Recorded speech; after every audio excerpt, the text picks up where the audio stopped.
So a common question that I get, what does NoFap beta loser? and I think that stems from the stunning and ludicrous amount of misinformation that's available online about NoFap. Does NoFap increase your muscle mass? Let me start off by saying yes. Over-masturbation does stop height in teen boys and do not allow them to grow taller. Basically exactly how it sounds. You're retaining your semen. That's potentially 100 million human beings. That's a lot of energy. So what I'm going to attempt to do is explain to you what NoFap is in as short an amount of time as possible, and also show you a test that you can perform to see if NoFap is even something that you need.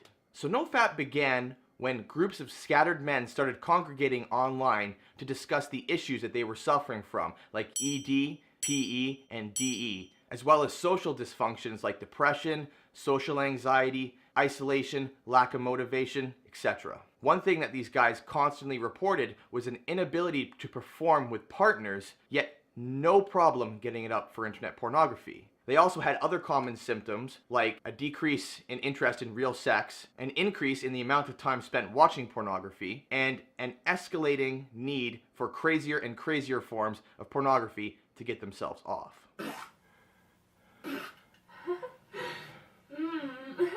You're such a weirdo for liking my farts.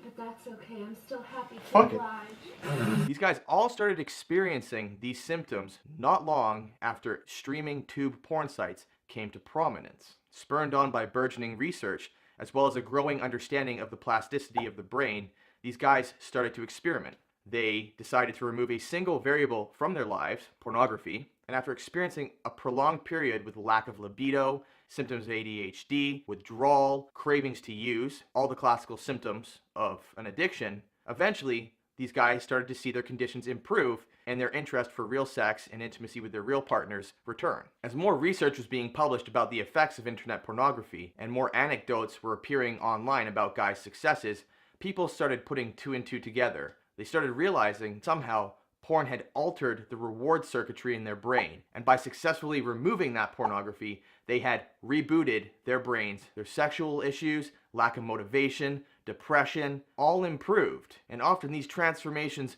were so potent that these guys started calling their newfound confidence, happiness, motivation superpowers. Now, I just want to note that NoFap is not a religious movement. NoFap Reddit and resources like Your Brain on Porn, which is a website that was developed by Gary Wilson, are atheist. Now, there are some religious wingnut fuckheads. We invite these spirits into us, and why do you think you have hallucinations? These spiritual visions that you have are not just biological, they're actually New Age, chi spirit, drink your semen weirdos who are hijacking the NoFap name in order to sell their bullshit pseudoscience and sexually repressed beliefs. I came 3 times in 3 days, and I felt like a zombie after that. But that's another story. The point is, NoFap has evolved into a colloquial term used to describe the process that a guy who thinks he has a problem with internet pornography can undertake in order to attempt to overcome that pornography addiction. Now, how do you know if you're addicted to porn? Well, in the book Your Brain on Porn by Gary Wilson, he lays out a simple test that you can attempt to see if you're addicted to internet pornography. So I'm just going to read this verbatim from the book and the website. On one occasion, masturbate to your favorite porn, or simply recall it. On another, masturbate with no porn/porn fantasy, that is, no recalling of porn. Compare the quality of your erection and the time it took to climax, if you can. A healthy young man should have no trouble attaining a full erection and masturbating to orgasm without porn or porn fantasy.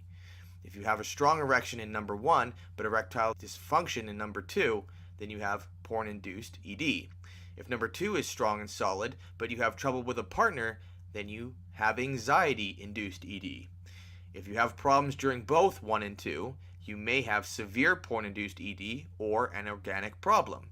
When in doubt, see a good urologist. Okay, so I hope that explains what NoFap is. I know there's a lot of confusion, there's a lot of weirdness out there. I try and make informative videos about NoFap that are based on the science and the research, not on the new age stupid crap that so many people are throwing out there. That's it. Yeah. Ooh. You're such a weirdo for liking my farts.